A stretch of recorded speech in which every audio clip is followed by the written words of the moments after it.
If you are still waiting to wake up, this is why you haven't. Not because you lack knowledge, not because you haven't tried hard enough, not because the time isn't right, but because you are trapped in the most common illusion of all.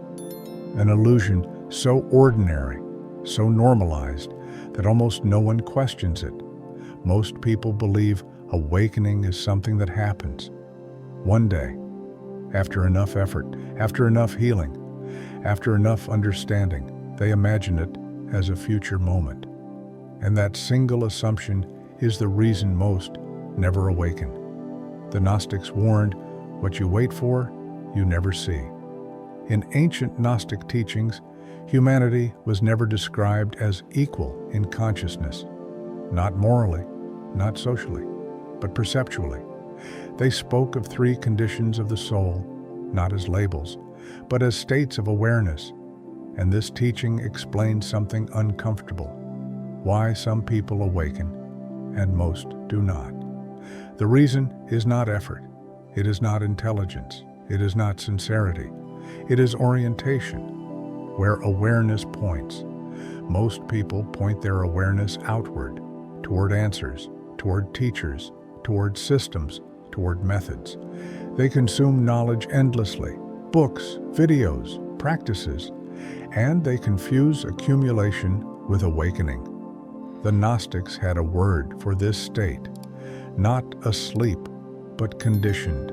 Conditioned to seek, conditioned to wait, conditioned to depend on something external to trigger awakening. And as long as awareness moves outward, it never turns back on itself. You cannot wake up while you are waiting for something to wake you. This is why most people remain spiritual their entire lives without ever awakening.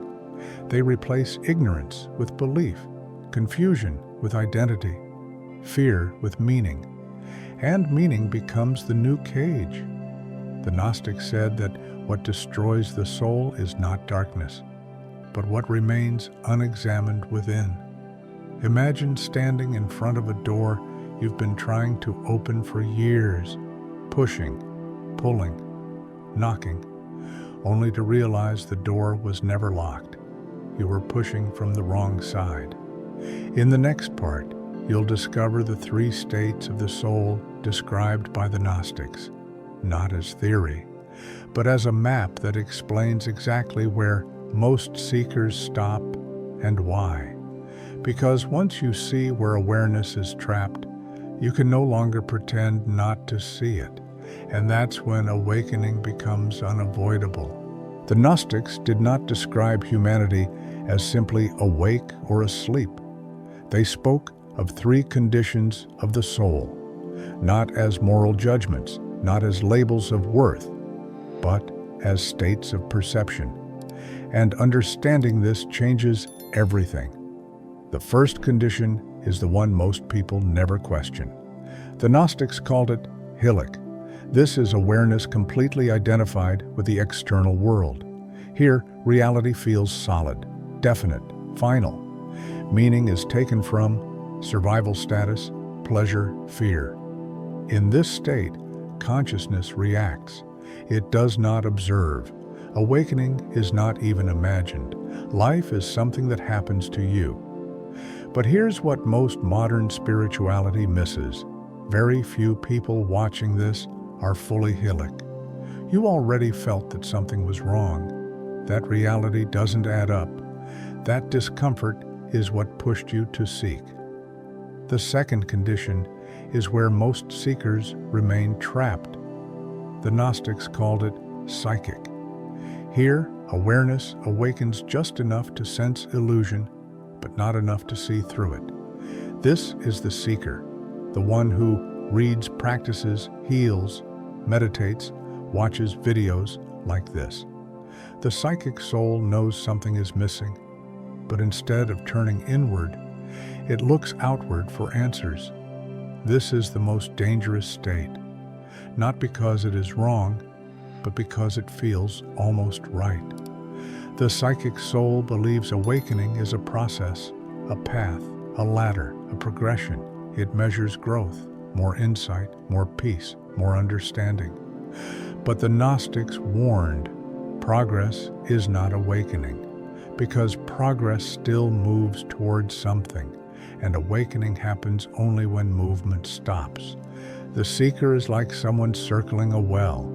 They study the structure, measure the depth, analyze the stone, but never look down, because looking down means letting go of control. This is why many seekers feel exhausted. They try harder, consume more, refine their identity, but something essential never shifts, because awareness is still pointed outward, still searching, still waiting. The Gnostics called the third condition pneumatic. This is not a better person, not a wiser ego.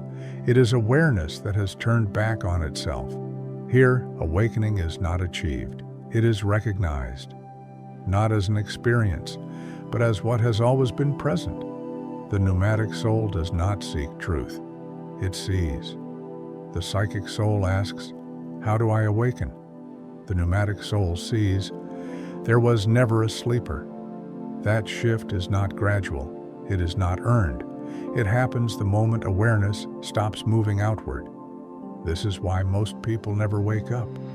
Not because they are incapable, but because they remain loyal to seeking. And seeking feels safer than seeing, because seeing dissolves identity.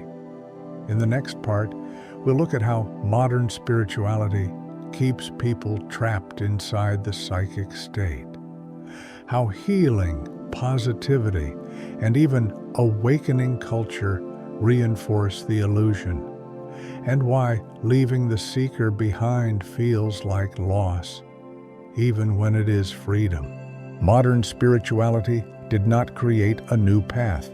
It repackaged the psychic state and called it awakening. Most spiritual content today does not wake people up. It keeps them comfortable inside the search. Healing, manifestation, positivity, ascension.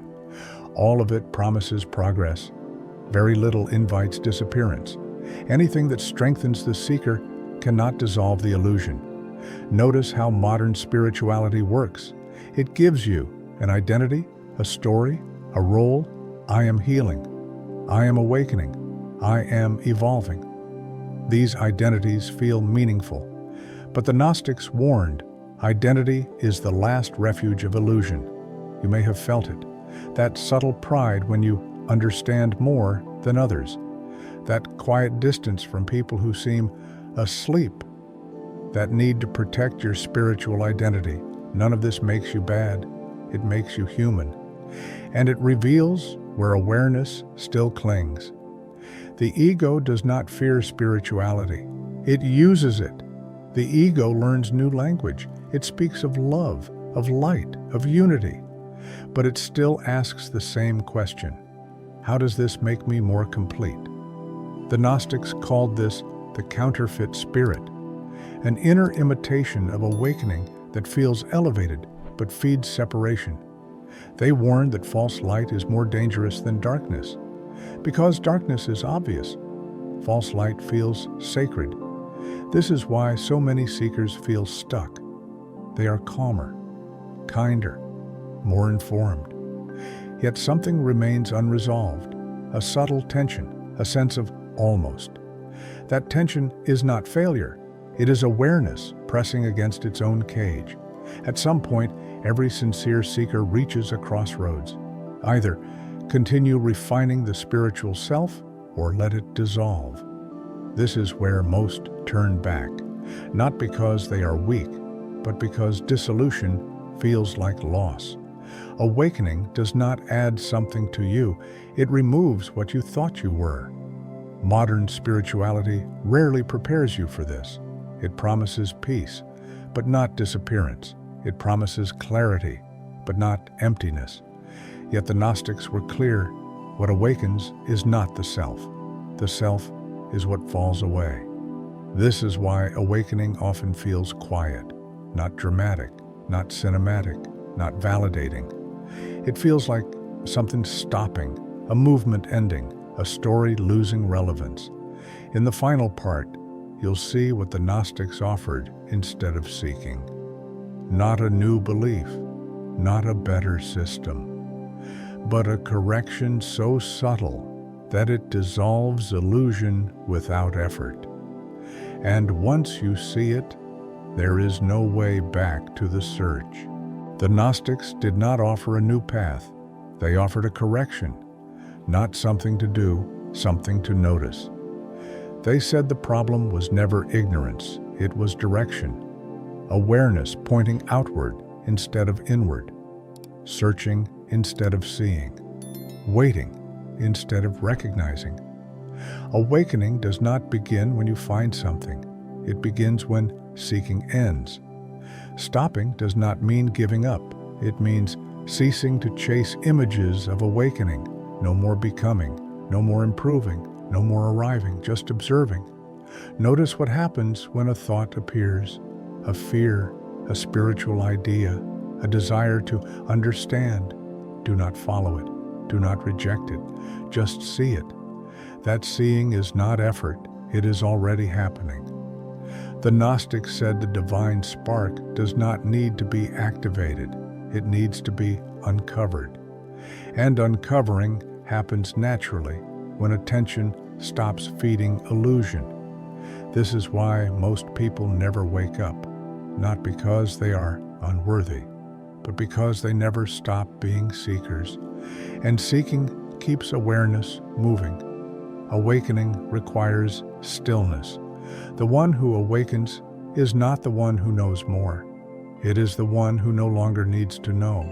When awareness rests in itself, there is no identity to protect, no role to maintain, no story to finish, only presence. If something in this video unsettled you, that is not a problem. It is awareness touching its own limit. This was not meant to give you answers. It was meant to remove a question. And if you're ready to go deeper, not by learning more, but by seeing more clearly, you already know where to look. You were never meant to wake up later. You were meant to notice what has always been watching. This is the Inner Gnosis Archive.